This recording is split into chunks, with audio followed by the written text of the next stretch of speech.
Hey folks, g'day and welcome to Friday. If it's early morning out there on the east side, west side out in Los Angeles, it's sort of mid-morning, around about 11 o'clock. So good morning, good afternoon, good evening, wherever you are. All our UK followers, of course, a good evening, settling in for the evening on a Friday night, probably already down the boozer.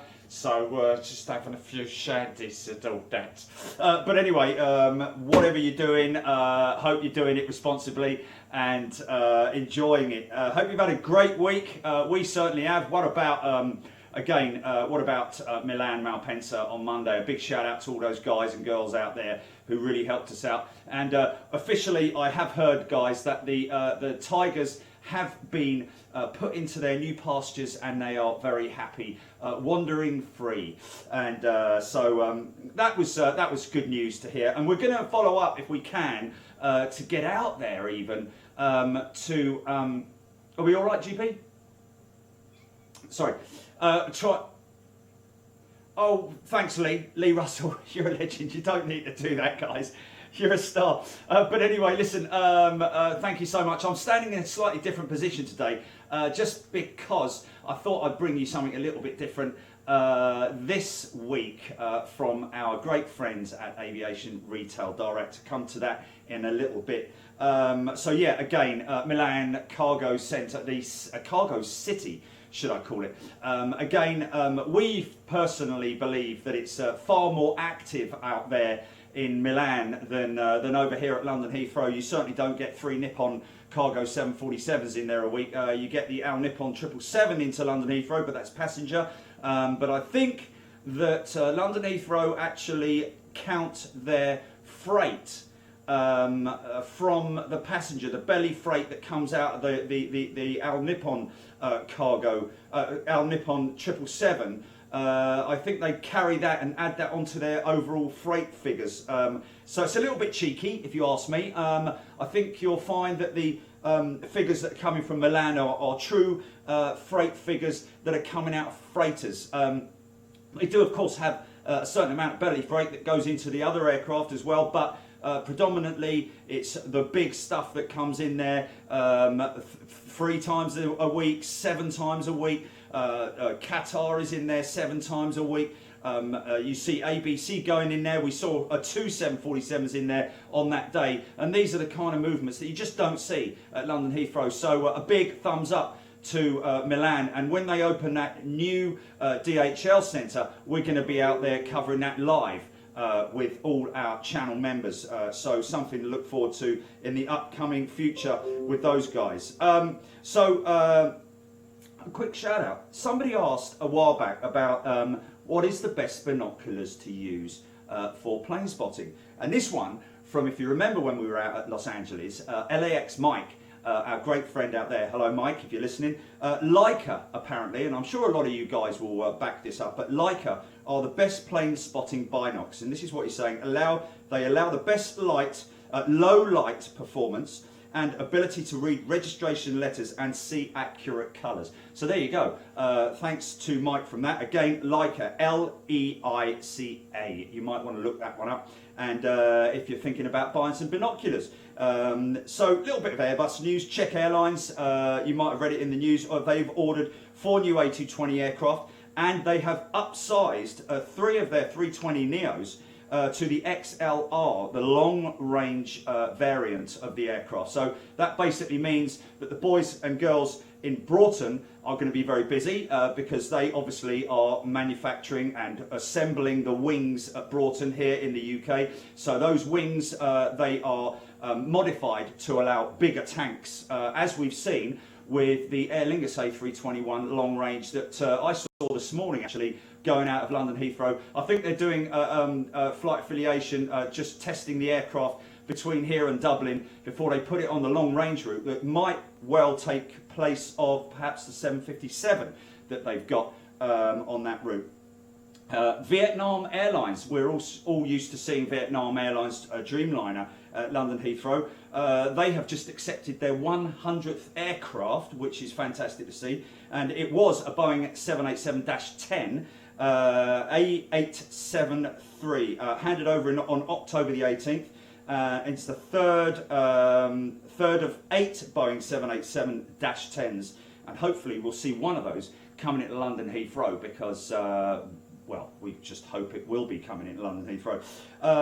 Here's a little one for anybody living out Doncaster way, Doncaster, Sheffield. TUI has confirmed it is to expand its presence at the Yorkshire hub, not the Yorkshire pub, the Yorkshire hub, adding an extra aircraft to its base at the airport. So better news for the boys and girls there who are out there plane spotting, and of course good news for all the guys who work at the airport, and more business for TUI, of course. Now we know about the talk of the 737 being possibly added to the Virgin Connect fleet. Virgin have now obviously taken over the Flybe business and their routings, and we should hopefully see those aircraft coming in the Virgin Connect livery in the future, and we're following up on that to see who's painting them and whether we can get there to see one of those aircraft rolling out. Aeroflot, I know a lot of people have seen it. We're going to be out in Toulouse. We're just working on our busy schedule at the moment. We've just booked up to Schiphol. A lot of you will be very happy to know we've booked up Schiphol. We're going out there the first week of November, so look out for that. Aeroflot, they have their new livery, and of course they've got an A350 that's been seen at Toulouse, so hopefully we might see something when we're out there. Again, if you were watching on the midweek show that we did at London Heathrow at the paddock, hadn't been back there for a long time, we managed to catch the retro Gulf Air Dreamliner, which looks fantastic. I'm personally a little bit, dubious about having that 70 on the back of it. It was a little bit, it kind of interferes with the retro livery, but that's the way they've done it, and that's the way it looks fantastic. And that was the inaugural flight coming in to London Heathrow, and it is great to see, and hopefully we'll see a lot more of that as well. Okay, so just to let you guys know, the weekend show, we're going to be back at the paddock tomorrow morning. Listen very carefully. Tomorrow morning at 8 a.m. But differently, instead of them coming out over our head towards us from departures out of 09, they're on 27 operations tomorrow, so they're going to be coming in over the top of us and landing on 27 left. Now we are expecting some high winds. It's always a little bit of a gamble, as you know, with the weather, but we are expecting crosswinds tomorrow morning, so we should have some high winds. They're peaking tonight, overnight, and then dropping a little bit, but we're expecting around about 35-mile-an-hour crosswinds between 7 and 11 tomorrow morning. So we're definitely going to be there tomorrow morning. Sit up in bed, go grab yourself a cup of coffee, and watch some Big Jet TV aircraft landing in crazy conditions, hopefully at London Heathrow, while yours and truly gets battered around by the wind and the rain, of course. Then in the afternoon, just to let you know, Big Jet TV crew member Jordan Hay, good friend of ours, he's departing for LA on BA380.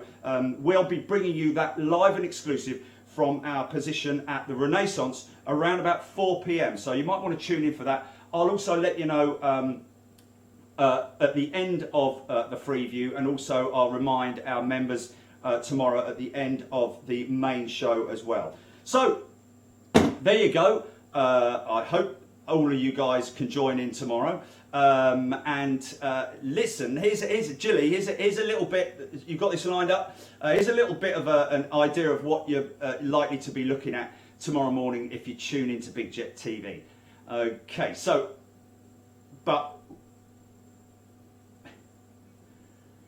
okay, are you ready to go? Are you ready to go on it, or do you want me to? Okay. Here you go, folks. This is just a couple of aircraft landing in crosswinds that we're expected to see from our position at the paddock tomorrow. Okay, run it.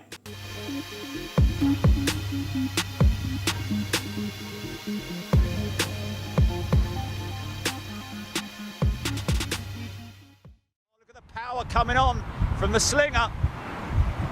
Calling on a little bit of power from the outboards. There it is. See the smoke?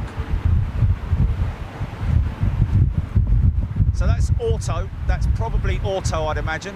Auto speed up.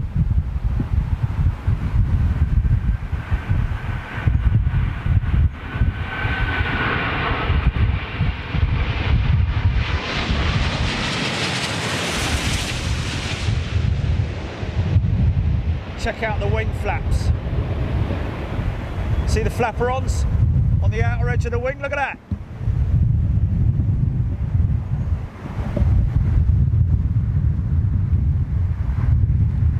Oh, smoking it.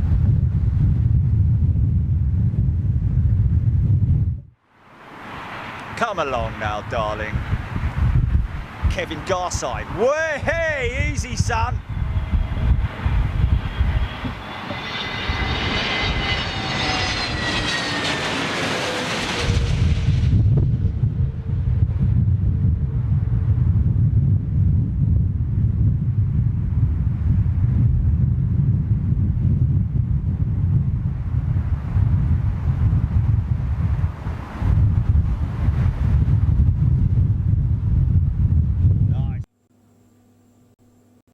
Oh my goodness me. Lee, stop it. Oh, okay. Right. Sorry about that.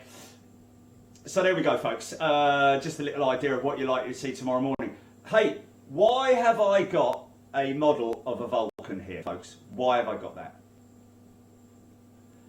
You're asking that question. I'll tell you why, because as you know, we are going to be at the very place up in Sheffield where they run this aircraft on taxi runs. Now, if you remember, XH558, she was the last Vulcan to grace our skies here in the UK. And as you can always remember, the Vulcan howl that we used to get, as she used to just bank out like that past your position wherever you were into climb, which is just fantastic. So again, this is another model from Retail Aviation Retail Direct, folks. It's quite heavy, I have to say. This is a Corgi model, $79.99, and a fantastic version. But the reason why I'm showing you it is because we're going to be at the base where this very aircraft is stationed and maintained by a great bunch of guys who are all volunteers, and they need your help as well, folks. But we'll talk more about that when we're live there. We're going to be travelling up next week, and on the 2nd, we're going to be running these 4 engines up to full power before the whole aircraft is hibernated for the winter. So we're going to be giving you that live right here on Big Jet TV to all our crew members. So you might want to come and join us for that one. We're going to be going up inside the cockpit. It's a tiny little cockpit, which is quite surprising. Inside this very frontal area here, very tight, very difficult to get into. Of course, we'll see the massive bomb bay that she's got. We'll be looking, literally pointing the camera. You know what I'm like. I'll point the camera literally everywhere. We're getting talks with the operators, with the guy who operates it. He flew on this very aircraft when she was a display aircraft as well. So we get a lot of information from them. We'll be taking questions and hopefully giving those questions over to the guys there, and getting some fantastic footage as well as sounds. They're calling it the Halloween howl. So we know that these engines are going to be run right up to full pelt. No afterburners, but, or were they afterburners? I can't remember. I'm sure someone's going to let us know that one. But I think the Vulcan did not have afterburners. Anyway, but beautiful and wonderful sounding all the same. Thanks a lot to our ARD for loaning the model for the day. Really appreciate that. Now, just finally, I know a lot of you guys are into your models. I know some little idiot has just put up there that they've got they've got a problem with their customer service. Look, let's be honest, folks. Nobody's ever happy. You know, you can't please everyone. You cannot. It's as simple as that. People are, you know, sometimes get upset with us because we might be a day late answering their email or something like that. When we've got hundreds of emails that people come in, and we try our very best to answer your questions. So you can't please everyone. You know, John Smith might have a problem with his flight to Brussels one morning, and his mate Harry the next morning goes out there and he says it's fantastic, all because there was a slight delay or a problem with a passenger, or you know an issue at the check-in or whatever. So you can't please everyone, man. And I know for a fact that Paul and those guys at ARD work really hard. I go to the shop regularly, folks. If you see, I've done some stuff there at their shop. They work really hard. Every time I walk in there, it's just bags and piles of models in bags ready to go out. It's just a machine in there, and there's only a few of them in there, so just give them a little bit of a break. Do you know what I'm saying? You know, you want to try it. If you think you can do it better, you go and set up an entire system where you have to like supply models all over the world. Yeah, you want to try that? Well, good on you, fella. But anyway, so what we got here is the retro range. As you know, we've a lot of people are really into the retro range, as I am as well. So I'll just give you a little look. We'll zoom in a little bit on these beautiful aircraft. These are 1/200th scale, and this is the the BEA 319. I always like them sort of like without their gear down on the stand in flight mode, so to speak. But I've put the other ones on the ground. That's a 200th scale. They're all 200th scale. BOAC, BOAX 747. Great looking aircraft. Really good the way they've done it. All absolutely authentic. The only thing that's not authentic is the fact that it's not a 100 variant, you know, but who cares? It still looks absolutely brilliant. Looks great when she's parked up at the gate as well. And there is the other one, which is, oh, I know that's Negus. That's Negus there, isn't it? GP. And that one is, and Landor, sorry man, lost it for a minute there, folks. Give me a break. Landor, of course, a lot of people's favourite. I think that was more or less the one, the last one before the current one, or near to, should I say.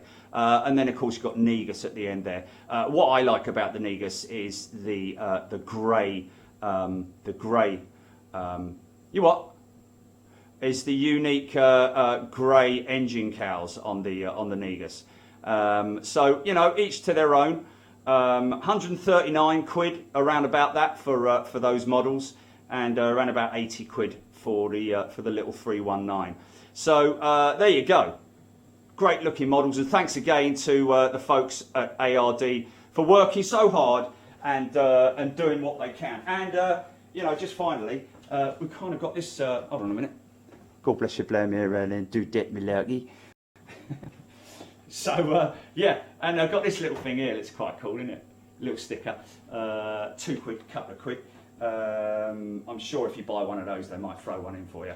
But anyway, a great thing with ARD is we can tell you is that one of the best deals you could do with them is join their system, their scheme, which basically is an annual membership. You get 10% discount on each model. So you buy one of these models, you've saved the money already. And I know we have people on our pages who've got rooms full of models. Like, we're talking rooms full of models. I mean, blimey, it's difficult enough to do the old dusting here.